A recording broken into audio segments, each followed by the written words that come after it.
Hey guys, welcome back to AFK Journey. In today's video, we have just unlocked Jura's Trial and thus Charms over on the test server. So we now know what every character is going to have for their charm sets. I'm going to go through them in this video. I'll leave it timestamped and I'll just call them like skill 1, skill 2, and then when I go through them, I will mention all the heroes that have it, because as always with the charms, you've got universal skills that different characters get, but it's like splashable. There's some might have 2 characters that get it, some might have 6 characters that get it, and so on and so forth. So I'll go through all the skills and let you guys know which characters get which ones, and there will be some characters getting a decent buff in this season, but we will once again have to wait and see how it pans out on how much of an impact these things will have. And obviously it does take us a while to get to the max level of charms to really gain all the benefit from them. Now, the other thing is, if we go over here, we do have the set bonuses again. I was kind of hoping we'd go back to the old way of it, but we do have the set bonuses, so you will be chasing sets when you are doing this stuff again. But let's go into the skills. So first off, we're going to look at the first one, which this ability is going to be for Harak and Seth. And if we look at I'll just look at the maxed out abilities. Increases damage dealt by 50% to enemies with less than 50% HP. Gains a 300% of attack shield for 8 seconds when assisting or defeating a non-summoned enemy unit.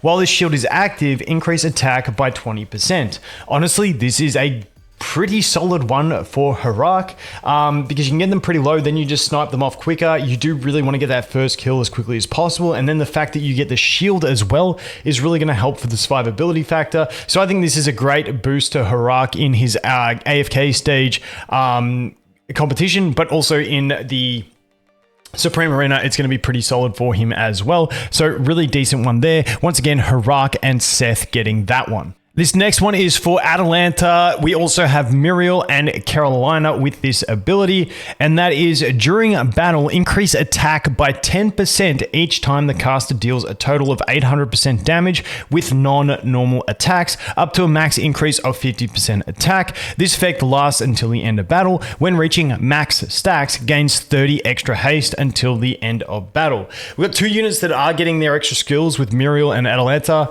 I still don't see them being too impactful, but not too bad for the Carolina on that one. This one, I'm like, it's solid, but it doesn't get me super excited as much as some of the other ones in there. This next one is really solid. I think it's going to be really good for Sonya, especially in her bossing usage. But this one does have a fair few heroes. We're looking at Thorin, Lumont, Granny, Sonya, and Luca for this one having this ability.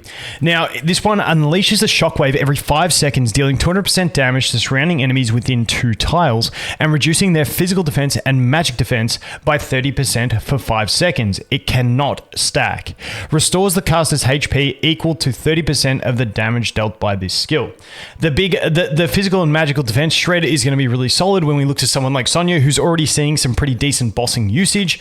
Having a further damage amplification tied into their kit is going to be really solid. Like I said, Thorin will get some usage out of this too for free-to-play, newer players who are still using Thorin in most bosses. But for the advanced players, I think Sonya is going to be the one who gets the biggest buff out of this ability for specifically her bossing usage. Now, this can obviously have great effect in other areas of the game as well, because just getting the shreds on anyone in any aspect of the game is great. But I think the big thing that I think this is going to really take effect on is for Sonya in her bossing capabilities. Next up, we have more of a defensive one. I'm not overly excited about this one either. This one is for Kruger, Slaza, Walker, and Soren. Gains a 220% of attack shield for 5 seconds each time the caster deals a total of 800% damage during the battle. This effect can be triggered up to 10 times per battle. Also grants a 450% of attack shield for 15 seconds at the start of battle, making the caster unaffected as long as his shield remains active. Once again, especially when you look at the heroes, it's got Kruger, Slaza, Walker, and Soren. Just those heroes in general don't excite me, and the effect just isn't that crazy to me personally, but let me know if you guys think I'm wrong on that take, but that is that one. The next one I do like the look of. The heroes aren't the most prominent ones, but I do like the look of this ability, and there's one thing I'm not too sure on how it works. Now, this one is going to be for Elsa, Cassidy, Citrana, and Parisa, but Like I said, there's one thing I'm not too sure. So when we read it, restores 40 energy per second during the battle. Once a total of 900 energy is restored through this effect, increases the caster's ultimate damage by 50% for the rest of the battle. Really cool effect. The one thing I'm not sure on is once you've restored 900 energy, does the energy regen stop? To me, in the way I read that, it does not, but I will have to see on that one.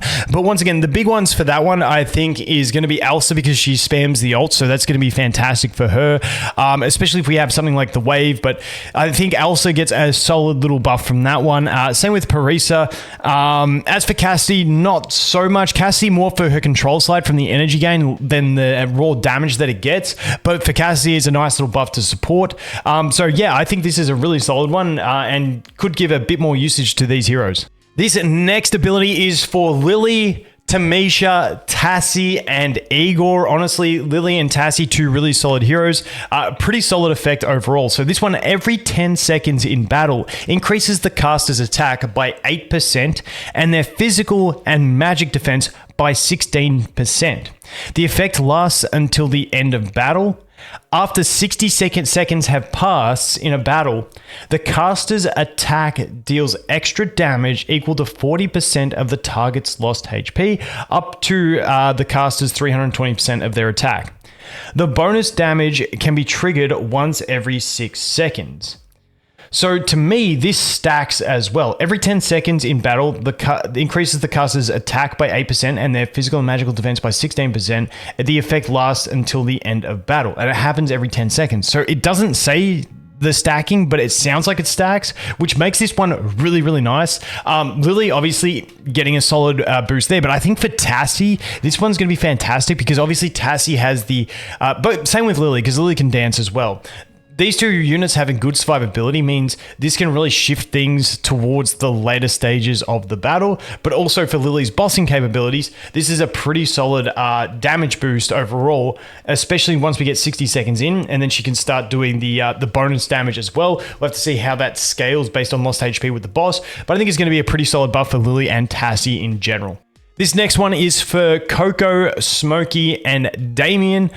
Grants a 50% of HP shield and 45 energy on hit for 8 seconds to the ally placed one tile in front of the caster when a battle starts. This ally's first ultimate cast can also stun all enemies for 3 seconds. I think the ultimate cast, stunning all enemies for 3 seconds, could be a clutch little thing that you can abuse, especially in AFK stages when we consider the fact that we've got Smokey and Coco that both get this, and in early pushing, a lot of people are still using the Mauler core, using Odie to go ahead and snipe enemies.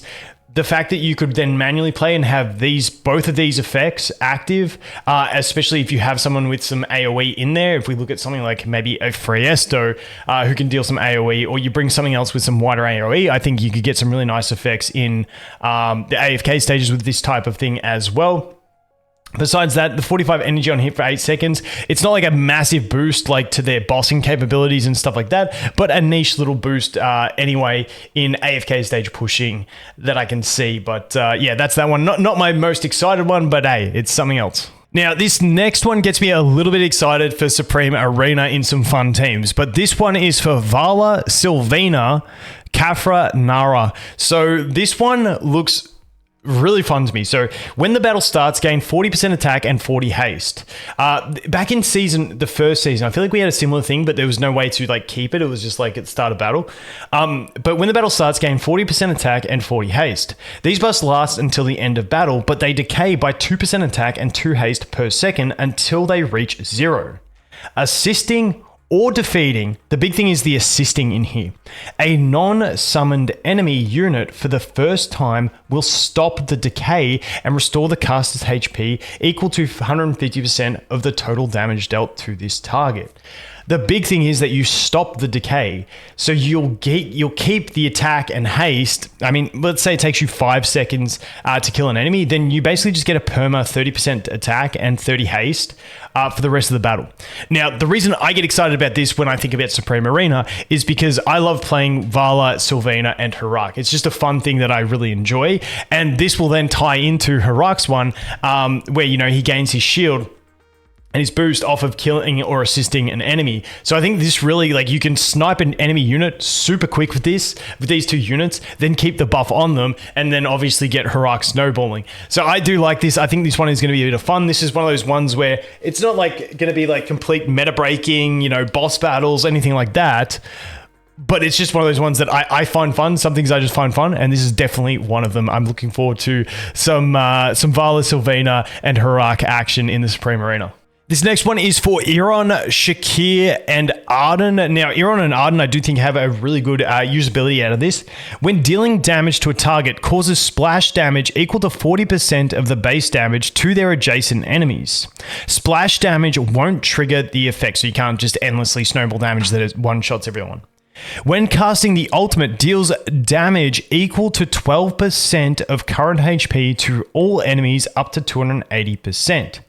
So the thing with this ultimate is I feel like Arden and Iron get a good little boost out of this because it's like Iron's going to hit everyone and group them. Arden hits everyone anyway in general, unless someone fringes out of it.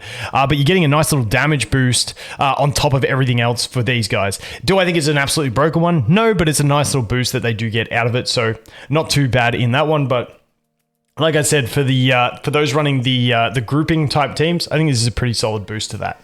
Okay, so this next one I think is gonna, like, we always see Rainier pre-Endless be OP in bossing, and I think this is just gonna further emphasize that. Even when we look at, you know, pre-Endless only having the elite one, it's still pretty solid, but it just gets better as we go. But this one is for Rainier, Olmus, Hugin, and Niru. Now, this is a solid boost for Hugin as well and could lead to him seeing a bit more usage, but when the battle starts, grants the ally placed one tile behind the caster the ability to convert 40% of their damage dealt into true damage and increase their attack by 10% for the rest of the battle. So you're getting a bunch more true damage. Like that's just really solid. I think this ability is just really, really solid in general.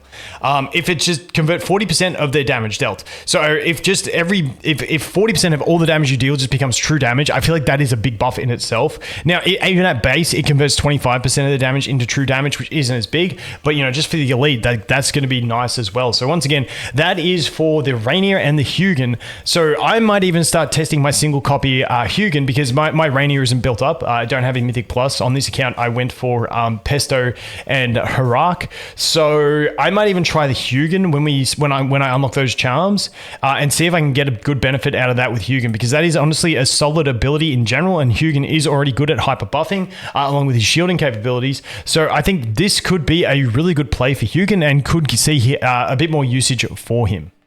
This next one, I believe, is only for Antandra at the moment, and it's a bit sketchy in the way it's been written as well. It doesn't sound right. And I think they've messed up the placing of these numbers. You guys read it with me and see if you think it makes sense, and I'll read it the way I think it's meant to be. Increases physical defense and magical defense by 5 for the caster and all allies within 2 tiles every 30% seconds for 5 seconds. This effect can't stack. To me, that 30% is meant to be swapped with the 5. So I believe it's supposed to be increased physical defense and magic defense by 30% for the caster and all allies within 2 tiles every 5 seconds for 5 seconds. That is the way I believe it is meant to be written, and every 5 seconds for 5 seconds, the reason that it's not just a perma effect, because they have to be within that range. So every 5 seconds it does a range check and gives the 5-second buff. That would be my anticipation. I think they've just literally inserted the 30% and the 5 in the wrong spots. That's the way I understand this one. This effect cannot stack. Gain a shield equal to 20% of HP for 5 seconds. Now, this shield thing as well doesn't make a complete sense to me. Is that just at the start of battle, or is this tied into this as well? So this one is just, I feel like they've messed up translation, and we'll have to wait and see exactly how it works. Either way, I don't think it's a completely great game-breaking one. I think it's a nice solid for Antandra in her main use, which is the AFK stage pushing. So honestly, pretty solid if you are using her over there in AFK stages. I don't think many people are using it now. A lot of people, you know, got pestos built up and stuff like that, but she's still a free-to-play option for it. And I mean, it does help her with her main purpose. This next one, I think, so this next one goes for Mikola, Dionel, and Hewen. Now, I think this is a great quality change for Mikola that might make her semi-useful in AFK stages and stuff like that. It's okay for Ewan, but the one that this really is cracked for is Dionel in Supreme Arena and stuff like that, especially. So, becomes invincible and unaffected for 5 seconds when HP drops below 30% for the first time. Now, it also, we're going to have to see, because some of these effects have like a cheat death, like where you can't get killed, but if you can get killed from 31% down to 0, then it's a little bit less effective. But you get invincible and unaffected for 5 seconds when HP drops below 30% for the first time, restoring 50 energy per second during this period. Like I said, for Mikola, she just runs up and she dies. Like, that sucks. So this is a really nice quality for her.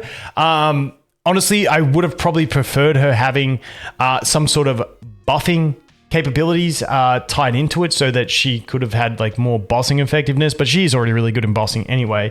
So yeah, there's that. But the big one is Dionel. I think this is going to make him really, really like even more strong in PvP. Like if you're free to play, like you don't even stress about it. But I think it's a great effect for him because once again, getting that clutch survival at the end and then also the extra energy and then he can just ult and melt face. I think in a whale aspect, Dionel just got a bit of a buff in PvP, but for free to plays, hey, don't worry about it. Your Mikola gets a little bit better survivability and that's pretty much the gist of it. This next one is for Lenya, Reese, and Scarlita. Honestly, this one sounds pretty solid. If some other heroes got it, would have been pretty solid as well, but maybe future characters might end up with it. But gains 30 crit when casting ultimate, gains 40 crit damage boost for 8 seconds and recovers HP equal to 40% of ultimate damage.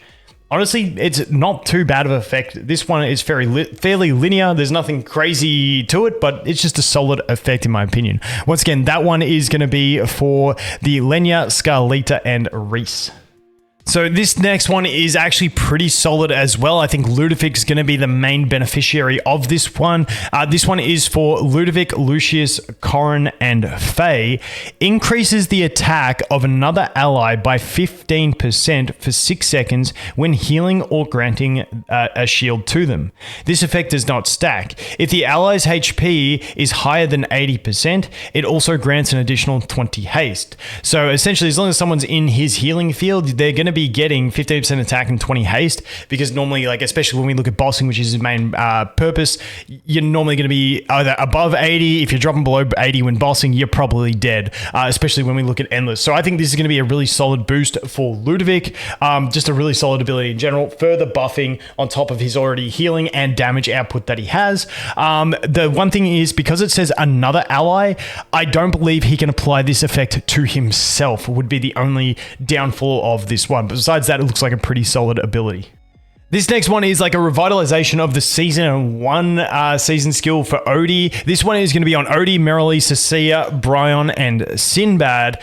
Now, this one is worded funny as well, so bear with me. Deals extra damage every 3 normal attack hits equal to the hit target's 8%. The problem is when you say this, it says the caster, but I believe it's 8% of the target's HP up to 350% of the caster's attack, and grants an 80 attack speed bonus for 6 seconds every time the caster uses their ultimate. I think once we get just epic charms on this one, elite charms, deals damage every 3 normal attacks equal to 8% up to 210%.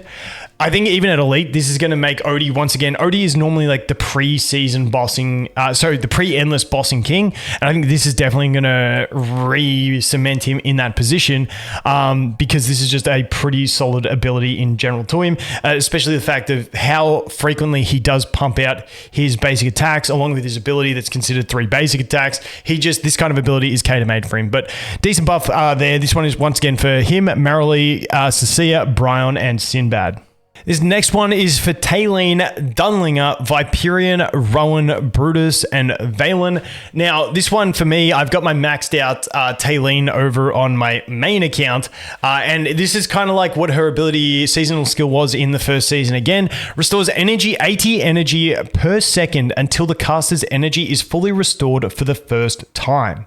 Upon casting the first ultimate, increases attack by 30% and crit by 30 for 8 seconds. Now, I do actually really like this ability for Taylene. It allows her to get, because all her damage comes from get an ult up and then let her ult the rest of the battle. This just gets her into her ult faster, which is great for PvP. Also good for bossing when I do use her there. So I'm a Taylene fan, so I do like this one. It felt so much smoother when she had this type of ability. There's ones like Lone Gaze where that energy regeneration was really nice in allowing her to ult super early to be in a good position to actually nuke the boss the whole time, whereas without the extra energy, she kind of struggled to get her ult up early enough, and then she'd keep getting interrupted by the boss's movement. So I do like this one. Once again, this one is going to be for Taylene, Dunlinger, Viperion, Rowan, Brutus, and Valen. This next one is a Freyesto exclusive. It's not really going to help him out in bossing where he is already an absolute monster, but it is going to help him out in his AFK stages, which is another place where he is absolutely amazing. Will also help him out in PvP and stuff like that. So taunts enemies within 2 tile radius for 5 seconds and grants a 320% of attack shield after each ultimate cast. Pretty self-explanatory, not too much you need to get into. The taunt is going to be very, very helpful in both PvP and AFK stages, and the shield is also valuable in those 2 positions. Once again, it's not really going to change him in bossing, but he's already a beast in bossing anyway, so this is just a bit of a, assistance to him in those other aspects of the game. And this one's going to be our final ability. This one is sort of your summoner / AoE ability. This one is for Floribel, Burial, Leica, Hodgkin, and Bonnie. So when dealing damage, strikes the target enemy again for 150% damage and grants the caster an extra 10% attack for 8 seconds, stacking up to a max increase of 40% attack.